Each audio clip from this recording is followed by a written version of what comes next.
Tommy Davis comes here nearly every day to the Hilltop Cemetery where his firstborn son, Corey, is buried.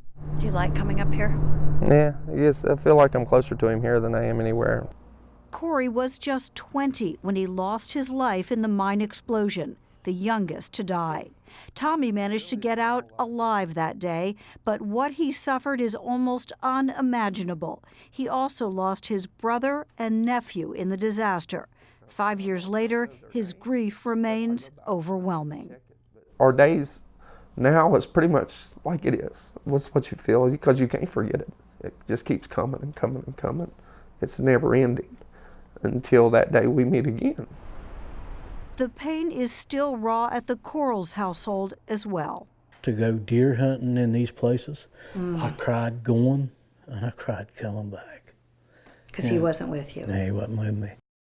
Gary Quarles' only child, 33-year-old Gary Wayne, was working nearly 1,000 feet underground, right at the spot where the disaster unfolded. Oh, God, I've always wondered, why me? Why me? You know? Why should we have lost our son?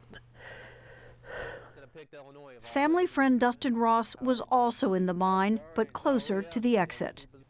The intensity that came was just indescribable. There was just all kinds of debris and, flying through the air, I should say. Investigators determined a spark from a coal-cutting machine ignited methane gas. That small fire touched off a massive coal dust explosion. We had to yell at each other, to hear, and we all kind of held on to each other and, walked our way, back, to daylight. Ross, who bears the psychological scars from that day, recently injured his eye in a mining accident. He's working coal again to support his family, but not near Whitesville, West Virginia, where memorials and memories are too fresh. Seeing the reminders of it every day is, it's kind of hard to, get closure. Sometimes you just want to, to get away from it. The Upper Big Branch mine was owned by Massey Energy and had racked up more than 500 federal safety violations the year before the explosion. Federal investigators blamed the blast on a, quote, series of basic safety violations and found Massey valued production over safety.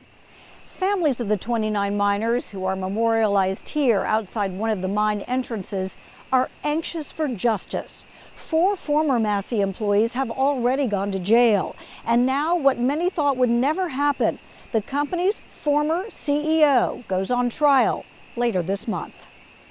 Former CEO Don Blankenship faces 3 federal charges, including conspiracy to violate mine safety rules. He knowed about all them violations. He knows about everything that went on over there. But yet for him not being the man he should have been, and the chief, and step up and push the button and say, stop, let's make it safe for these men. He let them men die that day. As CEO of Massey, Blankenship has pleaded not guilty. In a YouTube documentary he funded, he painted himself as a mine safety pioneer, and he blamed the tragedy on a natural gas explosion. For one thing, I'm smart enough to know that keeping your coal miners safe and not having accidents is very profitable. So even those that think very badly of me and think that I'm solely focused on profit should understand that I also know that profit can only be derived from safe coal mines. I never took my eyes off of it. Gary Quarles was in court the day Blankenship was charged. I hope he gets found guilty and he has to spend quite a bit of time in jail. The Upper Big Branch mine never reopened. Massey Energy was bought out by another firm, which closed the mine. But there's no closure for the families. I go to the graveyard. I sit in front of the teardrop. And I talk and I tell him, I said, Daddy's still showing it. Daddy's still fighting for you, boy. And I'll continue to until I think justice has been served. Lisa Stark, Al Jazeera, near Whitesville, West Virginia.